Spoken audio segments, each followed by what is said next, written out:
한국에 제발 애원한다. 시키는 대로 하겠다. 핀란드의 어느 칼럼니스트 때문에 국가적 위기까지 올 뻔한 상황이 있었습니다. 이 모든 게 한국 무기를 둘러싼 일 때문인데요. 핀란드가 애원할 수밖에 없었던 사건이 무엇인지 바로 알아보겠습니다. 그날 아침 브뤼셀 나토 본부 15층 제 사무실에서 에스프레소를 마시며 뉴스를 확인하던 중이었어요. 항상 그랬듯 월스트리트 저널부터 시작해서 디펜스 뉴스까지 꼼꼼히 읽고 있었는데 갑자기 한 헤드라인이 눈에 들어왔습니다. 핀란드 한국산 155mm 포탄 1만 5천 발 긴급 도입 결정이라는 제목이었죠. 순간 커피잔을 테이블에 내려놓으며 얼굴을 찌푸렸어요. 핀란드가 한국산 무기를 수입한다니 도저히 이해가 안 됐거든요. 유럽의 선진국이 그것도 러시아와 1340km의 국경을 마주한 최전선 국가가 한국산 무기를 선택한다는 건 분명 잘못된 결정이라고 생각했습니다. 우리 분석가들 사이에는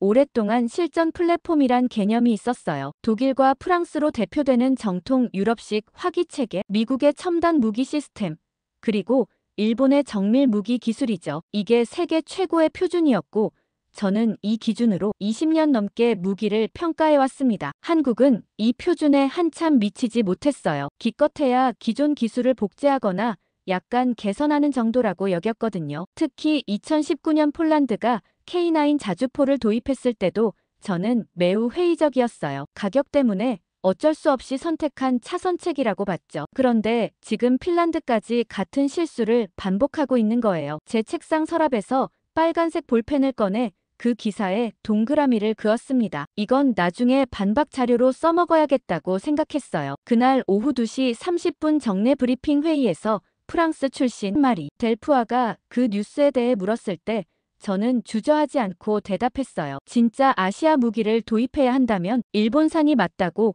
미츠비시 중공업이나 가와사키 중공업의 장인 정신과 정밀도가 진짜 군사기술이라고 말했습니다. 회의실 안 12명의 참석자들 사이에 잠시 어색한 정적이 흘렀죠. 독일 출신 클라우스 밀러 참모의 표정에서 의문을 읽을 수 있었어요. 제 말이 너무 직설적이었나 싶었지만 진실은 말해야 했습니다. 한국 무기는 전장에서 쓰기에 아직 한참 부족하다고 덧붙였어요. 그들이 만드는 건 가성비용 쇼 무기지 진짜 생사가 걸린 전장의 혹독함을 견딜 수 있는 무기가 아니라고 단언했습니다. 한국 무기는 군사 퍼레이드나 방산 전시회에서는 그럴듯해 보일지 몰라도 영하 30도의 핀란드 겨울이나 포탄이 빗발치는 실전에서는 절대 신뢰할 수 없다고 확신했어요. 그 확신은 단순한 추측이 아니라 냉철한 데이터 분석에서 나왔거든요. 제 책상 위에는 지난 5년간 각국 무기 체계의 성능 비교 분석 자료가 두툼하게 쌓여 있었고 모든 수치가 제 주장을 뒷받침하고 있었습니다. 적어도 제가 보기엔 그랬어요. 유럽의 고전적인 아름다움과 깊이, 이것이 진정한 기술과 전통의 토대라고 생각했거든요. 수세기에 걸친 전쟁 경험과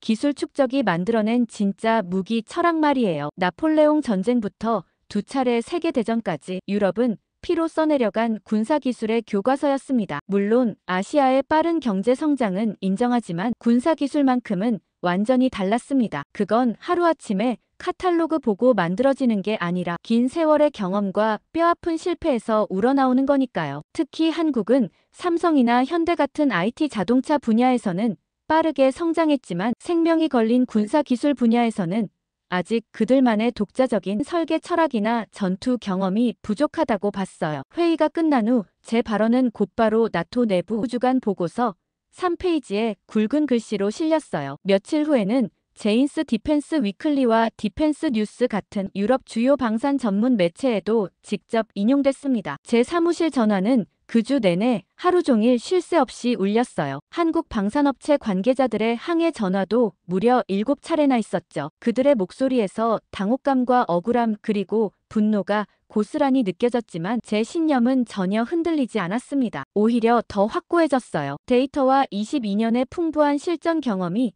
제 편이라고 굳게 믿었으니까요. 얼마 후 베를린에서 열린 유럽 방산 전략 포럼에 참석하기 위해 떠나게 되었습니다. 이번 포럼에서는 한국 대표단이 참석하지 않기로 했다는 소식을 미리 들었죠. 아마도 제 최근 발언들 때문에 기분이 상해서라고 생각했습니다. 솔직히 말하면 그게 오히려 다행이라고 생각했어요. 이제 유럽의 진짜 전문가들과 허심탄회하게 이야기할 수 있을 테니까요. 베를린 인터컨티넨탈 호텔 컨퍼런스 센터로 들어서자 익숙한 얼굴들이 눈에 들어왔어요. 노르웨이 포병사령관 올라프 안데르센, 폴란드 전략군 참모 야누시 코발스키와 프랑스 국방산업 대표 앙투안 부아예 등 유럽 방산계의 거물들이 모여 있었습니다. 로비에서 가벼운 인사를 나누며 에스프레소 한 잔을 마셨는데 분위기가 평소와 좀 달랐어요. 뭔가 미묘한 긴장감이 공기 중에 맴돌고 있었거든요. 하지만 저는 그런 분위기를 대수롭지 않게 여겼어요. 오전 10시 정각 메인 세션이 시작되었습니다. 회의장 안으로 들어가 제가 평소 앉던 3열 중앙 자리에 몸을 맡겼어요. 천장에 크리스털 샹들리에가 은은한 빛을 내리쬐고 대형 스크린에는 유럽 방위산업 현황이라는 제목이 선명하게 떠올랐습니다. 사회를 맡은 독일의 한스 밀러가 차분한 목소리로 오늘의 주제를 소개하기 시작했어요. 처음 30분간은 평범한 통계와 시장 분석이 이어졌습니다. 그런데 누군가 갑자기 K9 자주포와 풍산 포탄에 대한 구체적인 이야기를 꺼냈을 때 제 귀가 번쩍 뜨였어요. 올라프 안데르센이 천천히 자리에서 일어서더니 마이크를 향해 걸어갔습니다. 그의 첫 마디부터 완전히 예상 밖이었어요. 우리 노르웨이 포병부대가 지난 8개월간 실전 배치한 한국산 무기 시스템들이 모든 예상을 뛰어넘는 놀라운 성과를 내고 있다는 거였거든요. 특히 영하 40도까지 떨어지는 극한의 북극 기후에서도 단 한 번의 고장 없이 완벽하게 작동하고 있다고 구체적으로 설명했습니다. 제 가슴속에서 불편함이 서서히 올라왔어요. 어떻게 한국산 무기가 이렇게 일방적인 호평을 받을 수 있지? 수백 년 경험과 전통을 자랑하는 유럽도 아니고 최첨단 기술력의 미국도 아닌 고작 한국이라니 말이에요. 야누시 코발스키도 열정적으로 가세했습니다. 폴란드군이 최근 도입한 K9 썬더의 분당 발사 속도가 기존 독일제 자주포보다 무려 45% 빠르고 목표 명중 정확도는 놀랍게도 98.9%에 달한다는 충격적인 수치까지 구체적으로 제시했어요. 게다가 정비와 유지 보수에 소요되는 시간도 기존 서구 시스템의 절반 수준에 불과하다고 자신있게 덧붙였습니다. 저는 더 이상 가만히 있을 수 없었어요. 손을 높이 번쩍 들어 발언권을 강하게 요청했습니다. 사회자 한스가 저를 향해 조심스럽게 고개를 끄덕이자 저는 의자에서 벌떡 일어나 분명하고 단호한 목소리로 반박하기 시작했어요. 한국산 무기에 대한 이런 성급하고 지나치게 관대한 평가는 매우 위험하다고 날카롭게 지적했습니다. 이들은 아직 충분히 검증되지 않은 전형적인 가성비 위주의 무기에 불과하다고 표현하며 만약 정말로 아시아 지역의 무기를 고려해야만 한다면 당연히 일본 제품을 추천한다고 분명히 말했어요. 일본은 도요타와 혼다 그리고 소니로 전 세계에 증명된 정밀 가공 기술의 정수인 반면 한국은 그저 저렴한 단가와 빠른 납기로만 승부하고 있다고 신랄하게 비판했습니다. 이건 순전히 상업적이고 산업적인 계산일 뿐이지 진정한 전투 철학이나 군사 전략과는 거리가 멀다고 목소리를 높였어요. 실제 전장에서는 무엇보다 절대적인 신뢰성과 치명적인 정밀도가 생과 사를 가르는데 대량 생산 위주의 저가 모델로는 절대 이런 핵심 요구사항들을 충족시킬 수 없다고 강력하게 주장했습니다. 회의장의 순간 차가운 침묵이 흘렀어요. 몇몇 사람들은 명백히 불편한 기색으로 자세를 바꿨고 다른 참석자들은 서로 의미심장하고 날카로운 눈빛을 주고받았습니다. 그 순간 올라프 안데르센이 마치 용수철처럼 자리에서 벌떡 일어났습니다. 그의 얼굴에는 억누를 수 없는 분노와 함께 흔들리지 않는 깊은 확신이 동시에 서려 있었어요. 평소보다 한 옥타브는 높아진 거친 목소리로 우리가 지금 도대체 어린 아이들의 유치한 소꿉놀이를 하고 있는 거냐며 신랄하게 반박했어요. 진짜 전쟁은 깨끗하고 완벽한 실험실이나 화려하고 번쩍이는 전시장에서 벌어지는 게 절대 아니라고 날카롭게 지적하면서 우리가 간절히 찾고 있는 건 예쁘고 아름다운 정밀 가공 솜씨가 아니라 지옥 같은 현실에서도 끝까지 살아남을 수 있는 진짜 배기 무기라고 강하게 강조했습니다. 저는 이상을 잃은 그를 상대하고 싶지 않아 적당히 얘기하고는 포럼장을 나왔어요. 그런데 호텔로 돌아온 그날 밤 저는 예상치 못한 폭풍의 한복판에 서게 되었어요. 오후 11시 30분쯤 제 휴대폰이 미친 듯이 울리기 시작했거든요. 디펜스 뉴스 기자 마이클 톰슨부터 시작해서 로이터와 BBC 심지어 CNN까지 연락이 쇄도했습니다. 베를린 포럼에서 벌어진 일이 벌써 언론에 알려진 거였어요. 다음 날 아침 7시 호텔 조식당에서 신문들을 펼쳐보는 순간 저는 깜짝 놀랐어요. 파이낸셜 타임스 일면에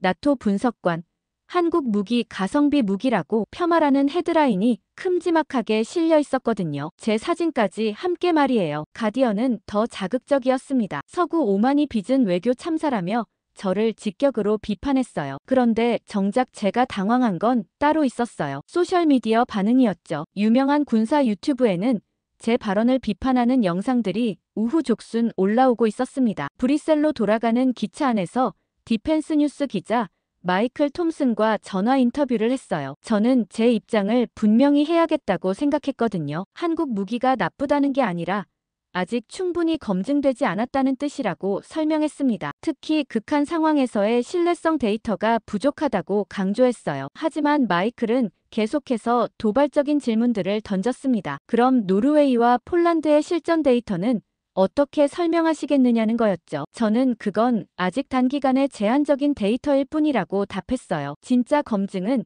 최소 5년 이상의 장기간 운용을 통해서만 가능하다고 주장했습니다. 그 인터뷰가 나간 후 상황은 더욱 악화되었어요. 한국방위사업청의 서신이 발표됐죠. 일부 서구 전문가들의 편견 어린 시각에 깊은 유감을 표한다면서 한국 방산업체들이 지난 20년간 쌓아온 기술력과 실전 성과를 부정하는 발언은 받아들일 수 없다고 분명히 밝혔습니다. 더 충격적인 건 그 다음이었어요. 현재 진행 중인 유럽 각국과의 방산 협력 사업들을 전면 재검토하겠다고 발표한 거였거든요. 특히 핀란드, 에스토니아, 라트비아와의 포탄 공급 계약은 즉시 중단한다고 못 박았습니다. 이건 단순한 항의가 아니라 실질적인 보복 조치였어요. 그날 저녁 BBC 월드뉴스에 출연해달라는 요청이 왔어요. 저는 제 입장을 더 명확히 해야겠다고 생각해서 출연을 결정했습니다. 런던 스튜디오와 화상으로 연결된 인터뷰에서 진행자 사라 몬터규는 날카로운 질문들을 쏟아냈어요. 한국이 실제로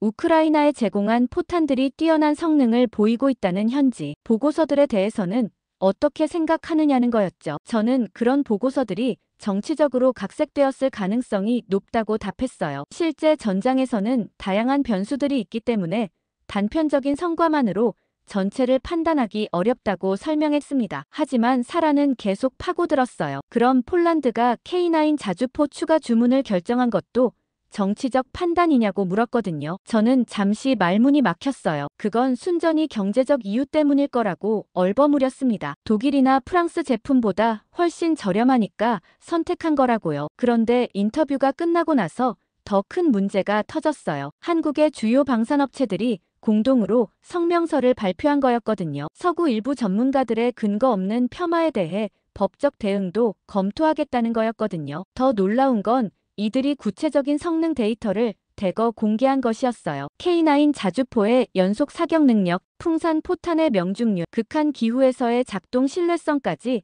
상세한 수치들을 쏟아냈습니다. 제가 지금까지 본 적 없는 데이터들이 대부분이었어요. 그 데이터들을 보는 순간 저는 당황했습니다. 제가 알고 있던 것보다 훨씬 인상적인 수치들이었거든요. 소셜미디어에서는 더욱 격렬한 논쟁이 벌어지고 있었어요. 서구 군사 전문가들 중에서도 제 편을 드는 사람과 비판하는 사람들로 나뉘어 설전을 벌이고 있었습니다. 특히 미국의 유명한 군사 분석가 톰 리건이 자신의 블로그에 올린 글이 화제가 되었어요. 에반 로웰의 편견이 서구 군사계의 오만함을 보여준다며 신랄하게 비판한 거였거든요. 그 주 내내 제 이메일함은 전 세계에서 날아오는 메시지들로 가득 찼어요. 지지하는 내용도 있었지만 비판하는 메일이 압도적으로 많았습니다. 그렇게 브뤼셀로 돌아온 월요일 아침, 나토 본부의 분위기는 평소와 완전히 달랐어요. 엘리베이터에서 만난 동료들의 시선이 어딘가 어색했고 복도에서 스쳐가는 사람들도 저를 보면 고개를 돌리거나 급하게 자리를 피했습니다. 15층 제 사무실로 향하는 길에 비서 클라우디아가 급히 다가왔어요. 얼굴이 상당히 굳어 있었거든요. 방산자문위원회 긴급회의가 오전 10시에 소집되었다고 알려주면서 토마스 의장이 직접 제게 즉시 참석하라고 지시했다고 말했습니다. 저는 가슴이 무거워졌죠. 이런 급작스러운 소집은 보통 좋은 소식이 아니거든요. 회의실로 향하는 복도는 평소보다 2배는 길게 느껴졌어요. 두꺼운 카펫이 제 발걸음 소리를 완전히 삼켰지만 가슴 속 불안감은 점점 더 커져만 갔습니다. 무거운 오크 나무 문을 열고 들어서자 이미 12명의 위원들이 모두 자리에 앉아 있었어요. 평소 회의와 달리 웃음소리나 가벼운 대화가 전혀 없었습니다. 모든 시선이 제게 집중되었고 그 무게감이 어깨를 짓눌렀어요. 독일 출신 토마스 슈미트 의장이 차분하지만 단호한 목소리로 회의를 시작했어요. 에반, 자네의 최근 발언들이 유럽 방위, 산업계와 한국 사이의 심각한 외교적 긴장을 초래했다고 직설적으로 말했습니다. 특히 핀란드, 폴란드, 에스토니아 같은 동유럽 국가들이 이미 한국과 깊은 방산, 협력 관계를 맺고 있는 민감한 상황에서 제 발언은 돌이킬 수 없는 외교적 마찰을 일으킬 위험이 크다고 경고했어요. 창문 너머로 브뤼셀의 흐린 가을 하늘이 보였습니다. 마치 제 앞날처럼 우중충하고 암울했어요. 프랑스 출신 마리 델프와 부의장이 더욱 구체적인 문제들을 지적하기 시작했어요. 한국 방위사업청이 공식적으로 유럽과의 모든 협력 사업을 전면 재검토하겠다고 발표했고 이미 체결된 계약들까지 취소 위기에 놓였다는 거였죠. 특히 우크라이나 지원을 위한 155mm 포탄 공급이 중단되면서 나토 전체의 대러시아 지원 전략에 심각한 차질이 빚어지고 있다고 설명했습니다. 이건 단순한 상업적 분쟁이 아니라 서방 동맹 전체의 결속에 금이 가는 문제라는 거였어요. 영국 출신 제임스 윌킨슨 위원이 더욱 날카로운 지적을 했습니다. 한국이 이미 폴란드에 K9 자주포 672대를 공급하기로 한 계약도 재검토 대상에 올랐고 이는 140억 달러 규모의 거대한 손실을 의미한다는 거였어요. 더 심각한 건 이런 상황이 러시아와 중국에게 서방 내부 분열의 신호를 주고 있다는 점이었습니다. 회의실 안의 공기가 점점 무거워지고 있었어요. 스웨덴 출신 잉그리드 베리만 위원은 더욱 직접적으로 문제의 핵심을 찔렀습니다. 한국 측에서 공식적으로 에반의 공개 사과를 요구하고 있고 그렇지 않으면 모든 협력을 영구 중단하겠다고 통보해왔다는 거였어요. 이미 한국의 주요 방산업체 CEO들이 내주 예정된 유럽 순방을 전면 취소했다고 덧붙였습니다. 그 순간 토마스 의장이 새로운 제안을 꺼냈어요. 제가 직접 한국에 가서 현지 방산 시설들을 직접 둘러보고 객관적이고 공정한 평가 보고서를 작성하라는 거였죠. 이는 위원회 내부에 서로 다른 의견들을 조율하고 동시에 한국 측의 분노를 달래는 일석이조의 해결책이라고 설명했습니다. 순간 등줄기로 차가운 한기가 흘렀어요. 한국에 가라고요? 저를 말이에요. 이건 단순한 업무 출장이 아니라 일종의 징계성 파견처럼 느껴졌거든요. 그러나 토마스의 굳은 표정과 다른 위원들의 차가운 시선은 이것이 제안이 아닌 사실상의 명령임을 분명히 보여주고 있었습니다. 그의 말투는 부드러웠지만 그 안에 담긴 메시지는 날카로운 칼날처럼 예리했어요. 네덜란드 출신 피터 반 더 베르크 위원이 구체적인 일정을 제시했습니다. 2주 내로 출발해서 최소 10일간 체류하면서 주요 방산업체들과 국방과학연구소를 방문하고 돌아와서는 상세한 기술 평가 보고서를 제출하라는 거였어요. 그리고 그 보고서를 바탕으로 나토의 공식 입장을 재정립하겠다고 못 박았습니다. 회의실 안의 모든 사람들이 저를 뚫어져라 주시했어요. 숨이 막힐 것 같았지만 자존심이 제 입을 열게 했습니다. 좋습니다. 가보겠습니다. 직접 확인하고 객관적인 평가를 해서 돌아오겠다고 또렷하게 대답했어요. 하지만 속으로는 이번 기회에 한국 무기의 한계를 명확히 드러내서 제 주장이 옳았음을 증명해야겠다고 다짐했습니다. 회의가 끝나고 제 사무실로 돌아와 가죽 의자에 깊숙이 몸을 맡겼어요. 22년 군사 분석가 커리어 동안 이런 굴욕적인 상황은 처음이었어요. 제 전문성과 판단력에 공개적으로 의문이 제기된 것 같은 기분이 들었거든요. 컴퓨터를 켜고 한국행 항공편을 검색하기 시작했습니다. 인천국제공항까지는 12시간 30분이 걸린다고 나왔어요. 출발까지 열흘 정도의 준비 시간이 있었죠. 한국의 주요 방산업체들과 미팅 일정을 잡고 관련 배경 자료들을 면밀히 검토해야 했습니다. 그런데 자료를 뒤지면 뒤질수록 제 안의 불편함은 더욱 커져갔어요. 한국의 방산 수출이 최근 5년간 연평균 35% 증가했다는 데이터, 15개국 이상에서 한국 무기를 도입했다는 통계, 그리고 각국 군 당국자들의 긍정적인 평가 보고서들까지 말이에요. 처음으로 제 확신에 작은 균열이 생기는 것을 느꼈지만 곧 마음을 다잡았습니다. 숫자는 얼마든지 조작할 수 있지만 진짜 실전 성능은 속일 수 없으니까요. 여행용 캐리어를 꺼내며 속으로 다짐했어요. 이번 기회에 한국 무기가 여전히 서구 기준에 못 미치는 단순한 모방품에 불과하다는 걸 명확히 증명해보겠다고 말이죠. 그날 인천국제공항에 발을 디뎠을 때의 그 충격적인 감각을 아직도 잊을 수가 없어요. 12시간 30분의 긴 비행 끝에 도착한 공항은 제가 예상했던 모든 것을 완전히 뒤엎어버렸습니다. 거대한 유리와 강철 구조물로 이루어진 터미널은 마치 미래에서 온 우주선 같았어요. 매끄럽고 정확하게 움직이는 자동화 시스템들, 그리고 어디에서도 본 적 없는 완벽하게 정돈된 질서가 눈앞에 펼쳐졌죠. 브뤼셀이나 파리 샤를드골 공항과는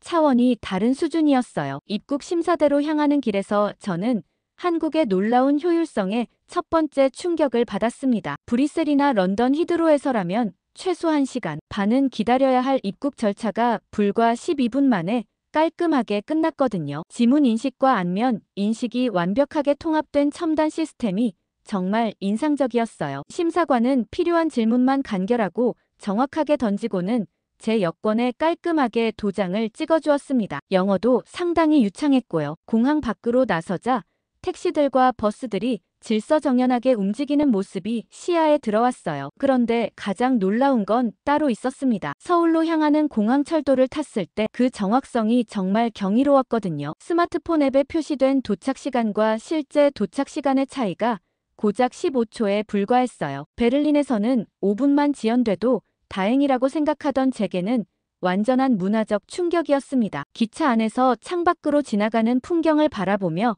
깊은 생각에 잠겼어요. 과거 전쟁으로 폐허가 된 나라라고 들었는데 이건 제가 상상했던 아시아의 모습이 전혀 아니었습니다. 고층 빌딩들이 기하학적으로 완벽하게 늘어선 도시 풍경, 곳곳에 반짝이는 대형 LED 디스플레이들, 그리고 흠잡을 데 없이 깨끗하게 정비된 도로와 인프라들, 모든 것이 너무 현대적이고 미래지향적이었어요. 심지어 브뤼셀보다도 더 세련되어 보였거든요. 명동에 있는 호텔에 체크인하는 과정도 완전히 예상 밖이었어요. 디지털 키오스크에서 몇 번의 간단한 터치만으로 모든 복잡한 절차가 순식간에 끝났고 객실키는 스마트폰 앱으로 바로 발급되었습니다. 프론트 직원은 완벽한 영어로 친절하게 안내해주면서도 전혀 과하지 않은 절제된 서비스를 보여주었어요. 27층 객실에 들어서자 모든 조명과 온도, 심지어 커튼까지 스마트폰으로 제어하는 첨단 시스템이 완벽하게 갖춰져 있었습니다. 이런 기술력이 무기 제조에도 적용된다면 처음으로 그런 생각이 머릿속을 스쳤어요. 저녁이 되자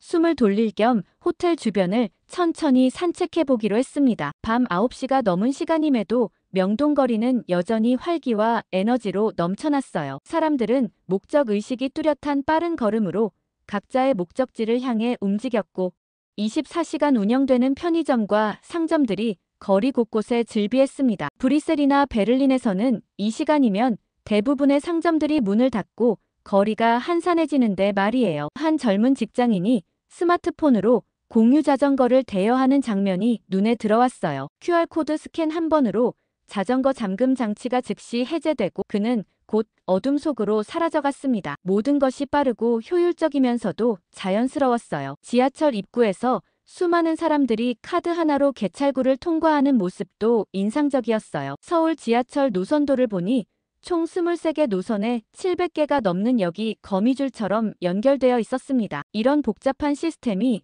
24시간 정확하게 돌아간다는 게 믿어지지 않았어요. 처음으로 제 마음속에 의심이 피어올랐습니다. 이런 놀라운 효율성과 정확성, 그리고 완벽에 가까운 시스템 운영 능력이 무기 제조 분야에도 그대로 적용된다면 어떨까 생각해보니 한국이 무기 생산 속도만큼은 세계 어느 나라보다 빠르다는 걸 알고 있었거든요. 폴란드가 주문한 K9 자주포를 불과 18개월 만에 완전히 납품했다는 이야기도 들었고요. 다음날 아침 7시 30분 호텔 조식당에서 아침을 먹으며 한국 신문들을 훑어봤어요. 조선일보, 중앙일보, 동아일보 모두 깔끔한 레이아웃과 정확한 정보 전달에 놀랐습니다. 특히 국제면에 실린 유럽 정세 분석 기사들은 제가 나토에서 받는 브리핑만큼이나 상세하고 정확했어요. 이런 정보 수집 능력과 분석력이 군사기술 개발에도 활용되고 있을 거라는 생각이 들었습니다. 첫 번째 미팅 장소인 한국방위사업청으로 향하기 위해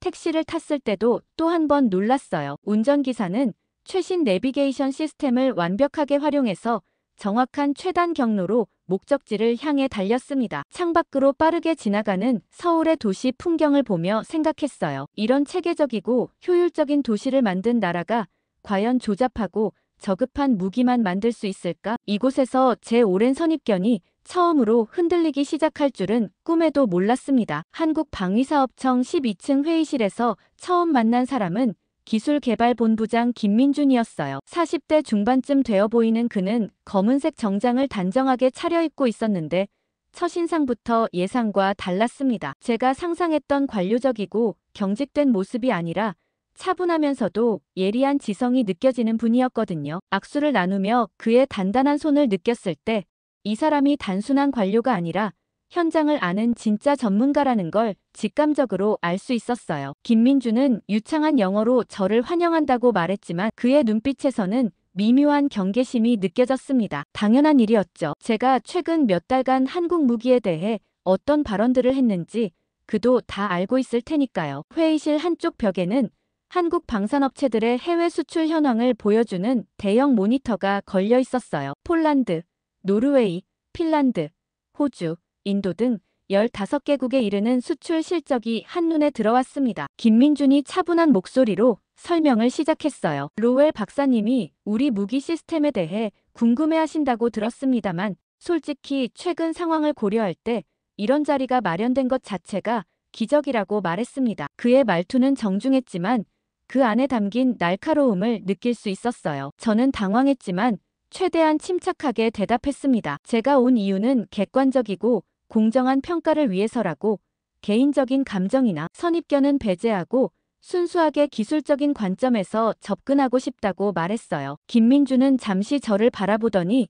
작은 미소를 지었습니다. 그럼 먼저 우리가 어떤 철학으로 무기를 개발하는지부터 말씀드리죠라고 하면서 노트북을 열었어요. 스크린에 나타난 첫 번째 슬라이드는 충격적이었습니다. 1950년 6월 25일 한국전쟁 발발이라는 제목 아래 폐허가 된 서울의 흑백 사진이 나타났거든요. 김민준의 목소리가 조금 무거워졌어요. 우리에게 무기 개발이란 단순한 기술적 도전이 아니라 생존의 문제라고 설명했습니다. 당시 한국군은 소총조차 제대로 갖추지 못한 상태에서 소련제 T-34 탱크와 맞서야 했다고 말하면서 그때의 절망적인 상황이 지금 우리가 만드는 모든 무기의 출발점이라고 강조했어요. 다음 슬라이드에는 K9 자주포의 개발 과정이 나왔습니다. 1989년부터 시작해서 1999년 첫 양산까지 무려 10년이 걸렸다는 설명과 함께 그 과정에서 겪은 수많은 실패와 좌절의 기록들이 상세하게 나열되어 있었어요. 김민준은 우리는 처음부터 완벽한 걸 만들려고 하지 않았다고 말했습니다. 대신 실전에서 정말 필요한 것이 무엇인지를 끊임없이 고민했고 한 번에 하나씩 문제를 해결해 나갔다고 설명했어요. 저는 그동안 한국 무기가 서구 기술의 단순한 모방품이라고 생각했었는데 이 설명을 들으니 완전히 다른 접근 방식이라는 걸 알 수 있었습니다. 기술 개발 과정에 대한 설명이 계속되면서 저는 점점 더 놀라게 되었어요. 155mm 포탄의 경우 영하 40도에서 영상 60도까지의 극한 환경에서 테스트를 거쳤고 염수 분무 시험, 진동 시험, 충격 시험 등 무려 47가지의 극한 상황 테스트를 통과해야만 양산 승인을 받는다는 거였거든요. 이런 까다로운 기준은 독일이나 미국 무기 체계와 비교해도 결코 뒤지지 않는 수준이었어요. 김민준이 갑자기 질문을 던졌습니다. 로웰 박사님은 우리 무기가 가성비 위주의 저급한 제품이라고 평가하셨는데 그 근거가 무엇인지 구체적으로 설명해 주실 수 있으신가요? 순간 저는 말문이 막혔어요. 제가 그동안 한국 무기에 대해 했던 비판들이 대부분 구체적인 데이터나 실증적 근거보다는 선입견에 기반한 것들이었다는 걸 깨달았거든요. 저는 어떻게든 대답해야 했습니다. 주로 단가 경쟁력에만 치중한 나머지 장기적인 신뢰성이나 정밀도 면에서 의문이 있다고 생각한다고 말했어요. 특히 극한 상황에서의 성능 검증이 부족하다고 덧붙였습니다. 김민주는 고개를 끄덕이더니 그럼 직접 보여드리는 게 좋겠다고 말했어요. 내일 풍산 시연장에서 실제 사격 테스트를 보시면 의문이 풀릴 거라고 하면서 단순히 보여주는 쇼가 아니라 실제 군에서 사용하는 것과 동일한 조건에서 테스트할 예정이라고 설명했습니다. 점심시간이 되자 김민준이 저를 청계천 근처 한정식 집으로 안내했어요. 조용한 개인실에서 한국 전통 음식을 맛보며 이야기를 나누는데 분위기가 조금씩 부드러워지기 시작했습니다. 김민주는 자신이 카이스트에서 기계공학을 전공하고 MIT에서 박사 학위를 받았다고 말했어요. 졸업 후 보잉에서 5년간 일하다가 한국으로 돌아왔다고 덧붙였습니다. 저는 왜 안정적인 미국 직장을 포기하고 한국으로 돌아왔는지 물어봤어요. 김민주는 잠시 젓가락을 내려놓고 깊은 생각에 잠기더니 대답했습니다. 미국에서는 거대한 시스템의 작은 부품이었지만 한국에서는 전체 시스템을 설계하고 책임질 수 있는 기회가 있었다고 말했어요. 그리고 무엇보다 우리나라를 지킬 수 있는 진짜 무기를 만들고 싶었다고 덧붙였습니다. 그의 눈빛에서 진정성을 느낄 수 있었어요. 이 사람은 단순히 기술자가 아니라 사명감을 가진 개발자였습니다. 식사를 마치고 방위사업청으로 돌아오는 길에 김민준이 말했어요. 로웰 박사님의 비판이 전혀 틀렸다고는 생각하지 않습니다. 우리도 아직 부족한 부분이 많다는 걸 알고 있어요. 하지만 적어도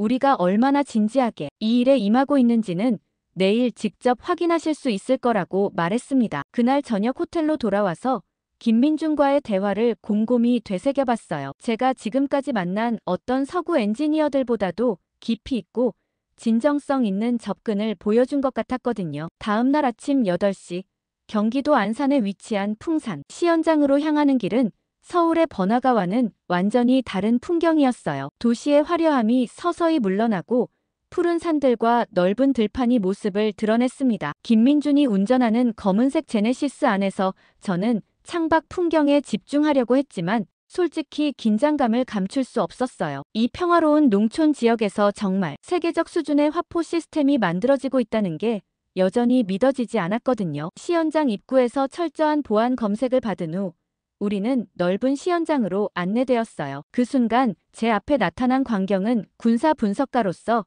20년 넘게 본 어떤 무기 시스템과도 달랐습니다. K9 자주포가 위풍당당하게 자리하고 있었는데 처음 보는 순간부터 그 디자인의 실용성과 완성도가 눈에 확 들어왔어요. 유럽이나 미국보다 훨씬 세련되고 현대적으로 보였습니다. 기술 담당 연구원들이 다가와 K9 자주포와 155mm 포탄에 대한 상세한 소개를 시작했어요. 그들의 설명은 철저히 데이터와 실증에 기반했고 숫자와 성능에 대한 자신감이 온몸에서 묻어났습니다. 최대 사거리 54km, 분당 최대 발사 횟수 8발, 그리고 첨단 사격 통제 시스템의 정확도까지 모든 수치가 제가 알고 있던 것보다 훨씬 뛰어났어요. 더 놀라운 건 그들이 실제 성능은 공개된 수치보다 훨씬 뛰어나지만 군사기밀 보호를 위해 일부러 낮게 발표한다고 말한 거였습니다. 이런 자신감은 도대체 어디서 나오는 걸까요? 그런 충격에서 헤어나올 틈도 없이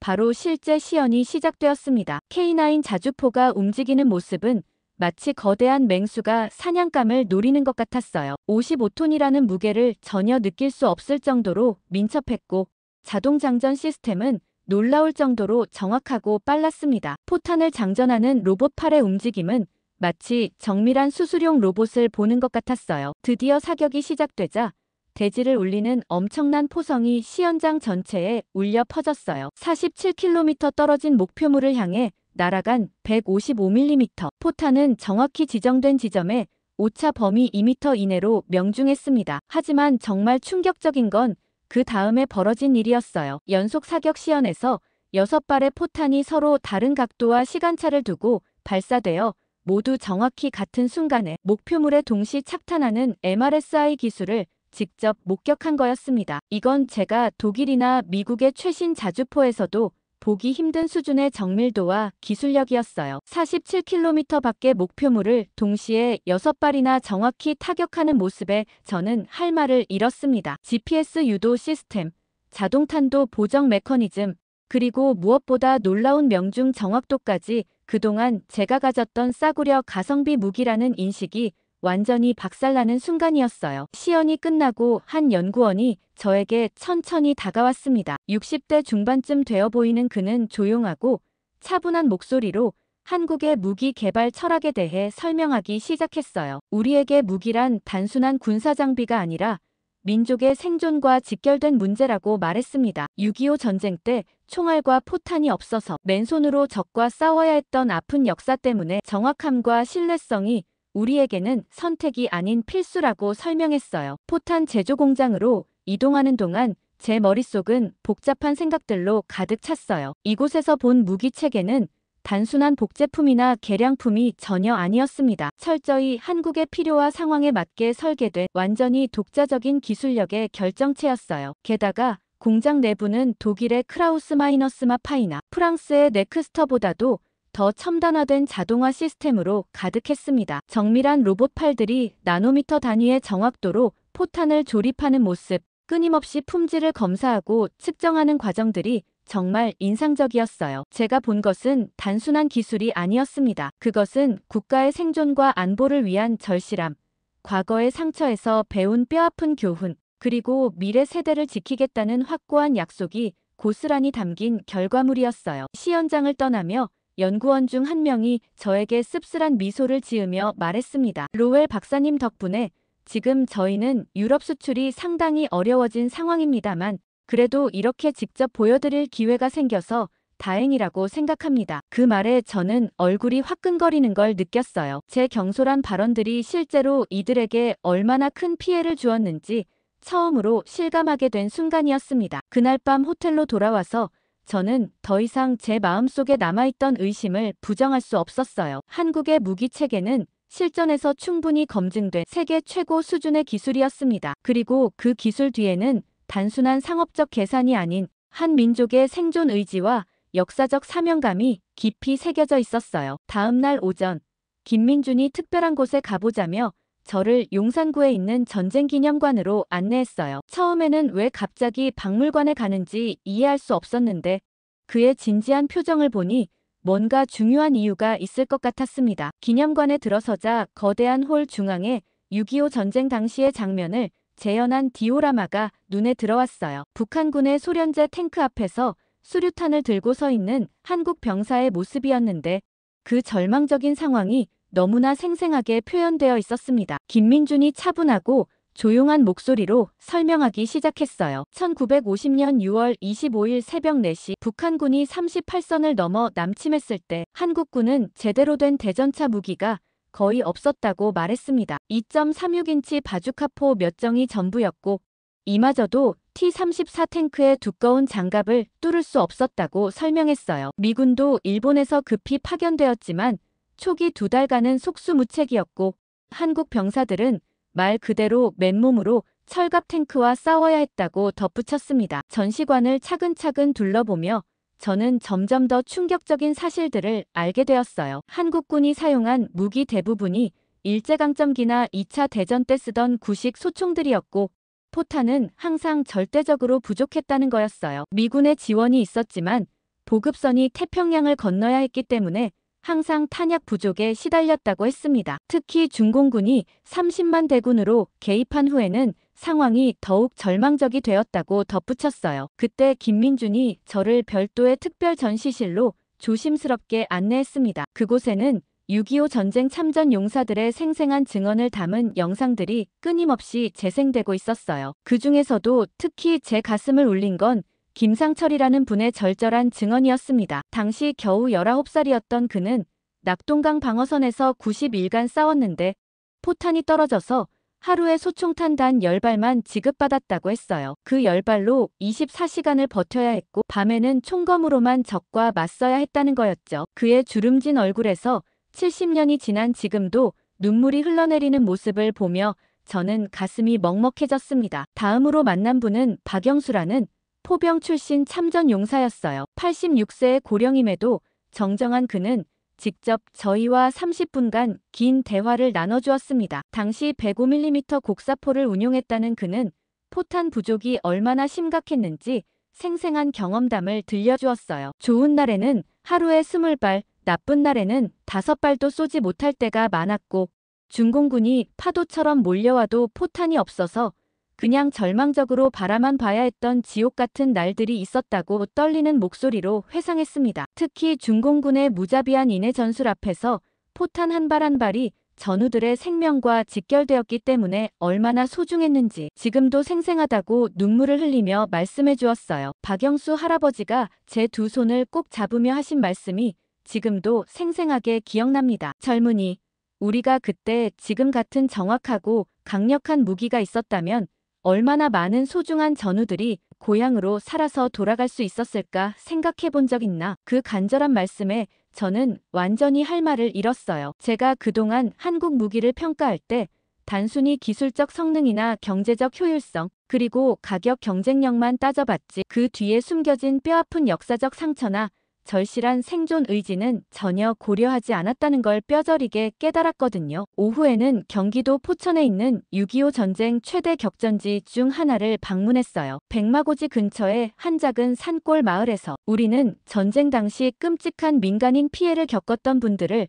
직접 만날 수 있었습니다. 이순자 할머니는 당시 겨우 16살의 소녀였는데 중공군의 무차별 공격으로 부모님과 오빠를 모두 잃고 혼자만 기적적으로 살아남았다고 했어요. 무기가 없어서 제대로 싸우지도 못하고 후퇴만 반복하는 한국군을 보며 얼마나 절망스럽고 원망스러웠는지 모른다고 90세가 넘은 지금도 눈물을 흘리며 말씀해 주었습니다. 특히 제 기억에 깊이 남는 건 최동식 할아버지의 가슴 아픈 증언이었어요. 그는 당시 23살로 마을 이장을 맡고 있었는데 한국군이 중공군에 밀려 철수하면서 마을 주민들에게 했던 마지막 말이 70년이 지난 지금도 가슴에 깊이 박혀 있다고 했습니다. 정말 죄송합니다. 무기가 없어서 여러분을 끝까지 지켜드릴 수 없습니다. 라는 젊은 소대장의 절망적인 사과였다고 해요. 그 이야기를 하시며 92세가 넘은 할아버지가 마치 어린아이처럼 오열하시는 모습을 보며 저는 정말 가슴이 찢어질 것 같았어요. 김민준이 조용하지만 확고한 목소리로 말했습니다. 바로 이분들이 우리가 세계 최고의 무기를 만들어야 하는 진짜 이유라고요. 다시는 무기가 없어서 소중한 국민을 지키지 못하는 비극적인 일이 반복되지 않도록 하겠다는 피 맺힌 약속이 우리 무기 개발의 진정한 출발점이라고 설명했어요. 그제서야 저는 완전히 이해할 수 있었습니다. 한국의 무기 개발이 단순한 기술적 도전이나 상업적 성공, 혹은 국가 위상 제고를 위한 것이 아니라 이런 뼈아픈 역사적 트라우마와 민족적 다짐에서 시작된 생존의 몸부림이라는 걸 말이에요. 한국에서의 충격적인 경험을 마치고 브뤼셀로 돌아온 저는 예상치 못한 또 다른 위기에 직면하게 되었어요. 인천공항에서 출발해 12시간 30분의 긴 비행 끝에 브뤼셀 국제공항에 도착했을 때 제 휴대폰에는 수십 개의 부재중 전화와 긴급 메시지들이 쌓여 있었습니다. 대부분 나토 본부 동료들과 유럽 각국 방산업체 관계자들로부터 온 것들이었어요. 택시를 타고 시내로 향하는 동안 메시지들을 하나씩 확인해 보니 상황이 심상치 않다는 걸 직감할 수 있었습니다. 다음 날 월요일 아침 나토 본부에 출근하자마자 비서 클라우디아가 급하게 다가왔어요. 얼굴이 상당히 경직되어 있었거든요. 유럽 주요 방산업체들의 비공식 연합체인 유럽방위산업협의회에서 긴급 회의를 소집했다고 알려주면서 제 한국 방문과 관련해서 심각한 우려를 표명하고 있다고 말했습니다. 특히 독일의 라인메탈과 프랑스의 탈레스 그룹에서 강력한 반발이 나오고 있다고 덧붙였어요. 오전 10시 브뤼셀 시내의 한 호텔 회의실에서 열린 비공식 모임에 참석했을 때 분위기는 냉랭함 그 자체였습니다. 평소 친분이 있던 독일 라인메탈의 수석 부사장 게르하르트 밀러가 저를 보자마자 차갑게 말했어요. 에반, 자네가 한국에서 무엇을 받는지는 모르겠지만 우리는 심각하게 우려하고 있다고 직설적으로 밝혔습니다. 한국 무기에 대한 자네의 평가가 바뀐다면 유럽 방산업계 전체에 치명적인 타격을 줄 수 있다는 거였어요. 프랑스 탈레스의 국제사업 담당 이사 피에르 뒤퐁도 가세했습니다. 한국 업체들이 이미 폴란드와 핀란드에서 우리 시장을 잠식하고 있는 상황에서 나토의 영향력 있는 분석관이 그들을 공개적으로 지지한다면 돌이킬 수 없는 결과를 가져올 것이라고 경고했어요. 그들의 말에는 분명한 위협의 뉘앙스가 담겨 있었습니다. 영국 BAE 시스템즈의 대표 제임스 윌킨스는 더욱 노골적이었어요. 에반, 자네도 유럽 사람이지 않나? 우리의 일자리와 기술적 우위를 지켜야 할 책임이 있지 않겠나고 물었습니다. 한국 무기가 아무리 뛰어나다 하더라도 그것이 유럽의 이익에 부합하는지 신중하게 생각해봐야 한다고 강조했어요. 저는 그들의 압박에 당황했지만 최대한 침착하게 대응하려고 했습니다. 제 역할은 정치적 이해관계가 아닌 순수한 기술적 평가에 있다고 말했어요. 한국에서 본 것들은 객관적인 사실이었고 이를 무시하거나 왜곡할 수는 없다고 주장했습니다. 하지만 그들의 반응은 더욱 격렬해졌어요. 게르하르트가 목소리를 높이며 그럼 자네는 유럽의 배신자가 되겠다는 건가? 수십 년간 쌓아온 서구의 기술적 우위를 포기하겠다는 말인가라고 따져 물었습니다. 회의실 안의 분위기는 점점 더 험악해져 갔어요. 피에르가 차가운 미소를 지으며 말했습니다. 에반, 자네가 한국 편을 든다면 앞으로 유럽 방산업계에서 자네의 입지가 어떻게 될지 잘 생각해보라고 암시했어요. 우리는 자네의 향후 커리어에 상당한 영향력을 가지고 있다는 걸 잊지 말라고 덧붙였습니다. 이건 명백한 협박이었어요. 그 순간 저는 제가 얼마나 외로운 위치에 서 있는지 절실하게 깨달았습니다. 나토 내부에서도 제 한국 방문을 달가워하지 않는 시선들이 있었고 이제 유럽 방산업계까지 저를 압박하고 있었어요. 제 22년 커리어가 한순간에 무너질 수도 있는 상황이었습니다. 회의가 끝나고 나토 본부로 돌아오는 길에 저는 깊은 고민에 빠졌어요. 과연 제가 한국에서 본 것들을 있는 그대로 보고해도 되는 걸까? 아니면 유럽의 이익을 고려해서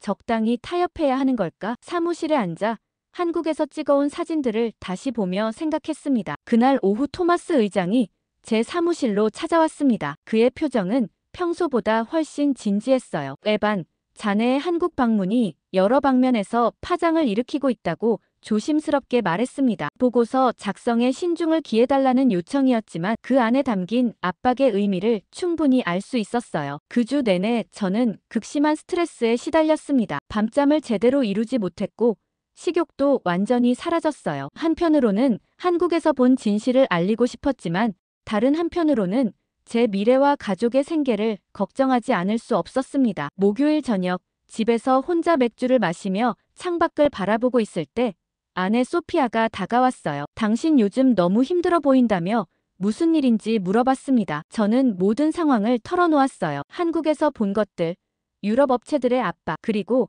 제가 처한 딜레마까지 말이에요. 소피아는 잠시 침묵하더니 조용히 말했습니다. 여보, 당신이 22년간 지켜온 원칙을 포기하지는 말아요. 진실은 언제나 오른편이라고 격려해 주었어요. 그 말이 제게 큰 힘이 되었습니다. 금요일 아침 결심을 굳힌 저는 보고서 작성을 시작했어요. 어떤 압박이 와도 제가 한국에서 본 진실을 있는 그대로 기록하기로 했습니다. 민호석 박사의 아버지가 잃어버린 손가락, 참전 용사들의 눈물, 그리고 한국 무기의 뛰어난 성능까지 모든 것을 정확하게 담아내기로 결심했어요. 그것이 군사 분석가로서 제가 지켜야 할 마지막 양심이라고 생각했습니다. 보고서를 완성한 후 열린 나토 자문위원회 전체 회의는 제 인생에서 가장 긴장되는 순간 중 하나였어요. 브뤼셀 나토 본부 대회의실에 28개국 대표들과 주요 방산업체 관계자들이 모두 참석했습니다. 저는 떨리는 손으로 프레젠테이션 자료를 준비하며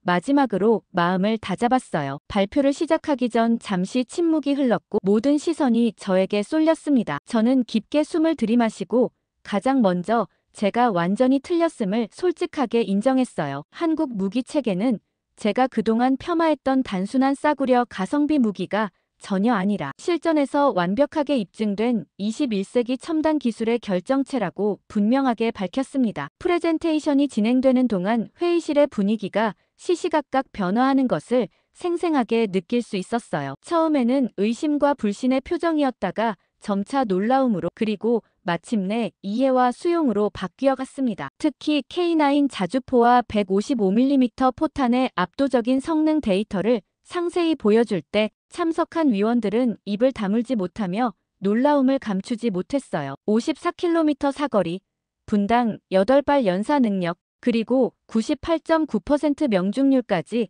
모든 수치가 기존 서구 무기를 압도하는 수준이었거든요. 제 보고서는 즉시 유럽 28개국 국방부에 공식 배포되었고 특히 러시아와 국경을 맞대고 있는 동유럽 국가들에서 폭발적인 반응이 나왔습니다. 핀란드 국방부는 제 보고서를 받은 지 불과 3일 만에 한국 정부에 공식 요청서를 보냈어요. 한국 포탄 생산 공장을 핀란드 동부 국경 지역에 유치하고 싶다는 내용과 함께 1340km에 달하는 러시아 국경선 방어력 강화가 시급하다는 절박한 사정을 담은 편지였습니다. 이 중대한 요청을 논의하기 위해 브뤼셀에서 특별 긴급회의가 소집되었어요. 핀란드 국방장관을 비롯한 대표단, 한국 방산업체 고위 임원들, 그리고 나토 위원회 멤버들이 대거 참석했습니다. 회의실은 팽팽한 긴장감으로 가득 찼고 창밖으로는 브뤼셀의 차분한 겨울 하늘이 보였어요. 한국 측 수석 대표인 한화시스템 해외사업부장 이정민이 조심스럽지만 단호한 어조로 현재 상황을 설명했습니다. 이미 폴란드, 노르웨이, 에스토니아 등 유럽의 여러 국가들과 대규모 협력 사업을 진행 중이고 생산 설비와 숙련된 인력 모두 포화 상태에 달했다고 했어요. 새로운 해외 공장 설립은 최소 3년 이상이 걸릴 것이며 그때까지 핀란드가 기다릴 수 있는지 현실적으로 의문이라고 덧붙였습니다. 회의실에 무거운 침묵이 흘렀어요. 핀란드 국방장관 안티 카이코넨의 표정이 점점 어두워졌고 수행 참모들 사이에서는 조용한 속삭임이 오갔습니다. 그들의 실망감이 온 회의실에 전해졌어요. 하지만 진짜 충격적인 발언은 그 다음에 나왔습니다. 이정민 부장이 차분하지만 명확한 목소리로 말했어요. 솔직히 말씀드리면 최근 몇 달간 일부 서구 전문가들의 일방적인 폄하 발언으로 인해 우리 내부에서도 유럽 시장에 대한 회의적인 시각이 강해지고 있는 상황입니다. 신뢰가 무너진 상태에서 장기적인 협력을 논의하기는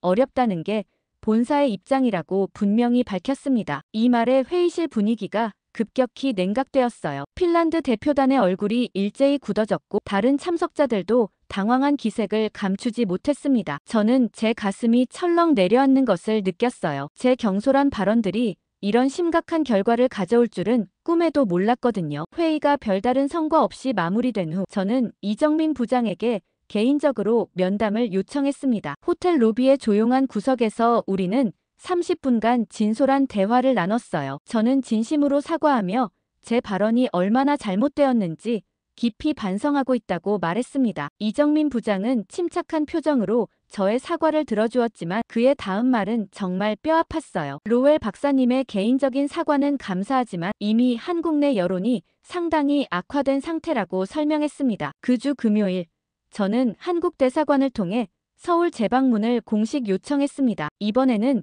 개인적인 사과와 함께 구체적인 협력 방안을 논의하고 싶다고 전했어요. 하지만 3일 후 돌아온 답변은 정중하지만 단호한 거절이었습니다. 현재로서는 추가적인 만남이 어렵다는 것이었어요. 그날 밤 저는 브뤼셀의 작은 펍에서 혼자 맥주를 마시며 깊은 후회에 빠졌습니다. 제 오만함과 편견이 어떤 결과를 가져왔는지 뼈저리게 느끼고 있었어요. 한번 깨진 신뢰를 회복하는 것이 얼마나 어려운 일인지 처절하게 깨달았습니다. 그 후 몇 주 동안 저는 어떻게 해야 할지 몰라 방황했어요. 제 경솔한 발언들이 한국과 유럽 사이의 방산, 협력에 돌이킬 수 없는 균열을 만들어버렸다는 죄책감에 시달렸습니다. 아내 소피아는 매일 밤 제가 잠들지 못하고 뒤척이는 모습을 보며 걱정했고 딸 에밀리도 아빠가 왜 이렇게 우울한지 궁금해했어요. 뮌헨에서 열린 유럽 안보 포럼에 참석하게 되었을 때 저는 중대한 결심을 했습니다. 이 자리에서 공개적으로 사과하고 제 잘못을 인정하기로 한 거였어요. 포럼 주최 측에 특별 발표 시간을 요청했고 다행히 허락을 받을 수 있었습니다. 포럼 둘째 날 오후 3시 저는 500명이 넘는 유럽 방산업계 인사들 앞에서 마이크를 잡았어요. 손이 떨렸지만 마음은 확고했습니다. 제가 한국 무기에 대해 했던 모든 발언들을 철회한다고 분명히 밝혔어요. 그리고 제 편견과 오만함이 얼마나 잘못된 것이었는지 솔직하게 고백했습니다. 특히 한국의 방산 기술자들과 그 뒤에 숨겨진 역사적 아픔을 이해하지 못했던 제 무지를 깊이 반성한다고 말했어요. 발표가 끝나자 회장은 정적에 휩싸였습니다. 그러다가 노르웨이의 올라프 안데르센 장군이 일어나 박수를 치기 시작했고 곧 전체 회장이 기립박수로 이어졌어요. 그 순간 저는 눈물을 참을 수 없었습니다. 제 진심이 전해진 것 같아서 감동스러웠거든요. 발표 후 여러 언론사에서 인터뷰 요청이 쇄도했어요. BBC, CNN, 로이터, 그리고 독일의 주요 방송사들까지 모두 제 이야기에 관심을 보였습니다. 저는 가능한 한 많은 매체와 인터뷰를 하며 제 입장을 명확히 했어요. 한국 무기는 세계 최고 수준이며 유럽이 배워야 할 것들이 많다고 거듭 강조했습니다. 특히 독일 GDF 방송과의 인터뷰에서 제가 한국에서 보고 들은 이야기를 들려주었을 때 진행자와 스태프들이 모두 숙연해하는 모습을 볼 수 있었어요. 전쟁의 상처가 어떻게 기술 발전의 원동력이 되었는지 설명하니 많은 사람들이 공감해 주었습니다. 크리스마스 이브, 저는 한국 대사관에 직접 찾아가서 박정훈 대사를 만났어요. 공식적인 사과문을 전달하며 다시 한번 기회를 달라고 간청했습니다. 박 대사는 신중한 표정으로 제 말을 들어주었지만 여전히 한국 내 분위기가 좋지 않다고 솔직하게 말해주었어요. 특히 온라인에서 서구에 대한 비판 여론이 계속 확산되고 있다는 거였죠. 곧이어 저에게 희망적인 소식이 들려왔어요. 폴란드 정부가 한국과의 추가 방산 협력을 공식 발표한 것이었습니다. K2 전차 180대와 추가 K9 자주포 도입을 확정했다는 뉴스였어요. 이는 한국이 여전히 유럽과의 협력에 완전히 등을 돌린 것은 아니라는 신호로 받아들여졌습니다. 저는 이 기회를 놓칠 수 없다고 생각했어요. 폴란드 국방부에 연락해서 한국 업체와의 계약 체결식에 참석하고 싶다고 요청했습니다. 다행히 허락을 받을 수 있었고 1월 25일 바르샤바에서 열린 행사에 참석하게 되었어요. 계약 체결식에서 저는 한화시스템의 이정민 부장을 다시 만날 수 있었습니다. 행사가 끝난 후 호텔 로비에서 짧은 대화를 나눴는데 그의 표정이 전보다는 부드러워진 것 같았어요. 로웰 박사님의 최근 노력들을 우리도 지켜보고 있다고 말해주었습니다. 완전한 신뢰 회복까지는 시간이 필요하지만 진정성은 인정한다는 뜻으로 받아들였어요. 2월 중순 핀란드에서 놀라운 소식이 전해졌습니다. 핀란드 정부가 한국에 특사를 파견해서 포탄 공급 재개를 직접 요청하기로 했다는 것이었어요. 러시아의 위협이 날로 커지는 상황에서 한국의 고품질 포탄이 절실하다는 판단 때문이었습니다. 저는 이 기회에 핀란드 특사단과 동행해서 한국을 재방문하고 싶다고 요청했어요. 이번에는 개인적 차원이 아니라 나토의 공식 관찰단 자격으로 말이에요. 토마스 의장과 여러 차례 논의 끝에 허락을 받을 수 있었습니다. 핀란드 국방장관 안티 카이코넨을 단장으로 하는 특사단과 함께 인천공항에 도착했을 때의 기분은 복잡했어요. 6개월 전 처음 한국을 방문했을 때와는 완전히 다른 마음가짐이었거든요. 이번에는 오만함이 아니라 겸손함을, 편견이 아니라 열린 마음을 가지고 왔습니다. 공항에서 김민준이 저희를 맞이해 주었을 때 그는 저를 보며 작은 미소를 지었어요. 다시 오신 것을 환영합니다라고 말하는 그의 목소리에서 따뜻함이 느껴졌습니다. 완전한 용서는 아니더라도 적어도 대화의 문은 다시 열린 것 같았어요. 그날 저녁 서울 시내 한정식집에서 열린 환영 만찬에서 분위기는 한결 부드러웠습니다. 핀란드 대표단과 한국 방산업체 관계자들 사이에서 진지하지만 건설적인 대화가 오갔어요. 저도 중간에서 양측의 의견을 조율하는 역할을 할 수 있었습니다. 이제 제 역할이 비판자가 아니라 가교 역할임을 확실히 인식하게 된 순간이었어요.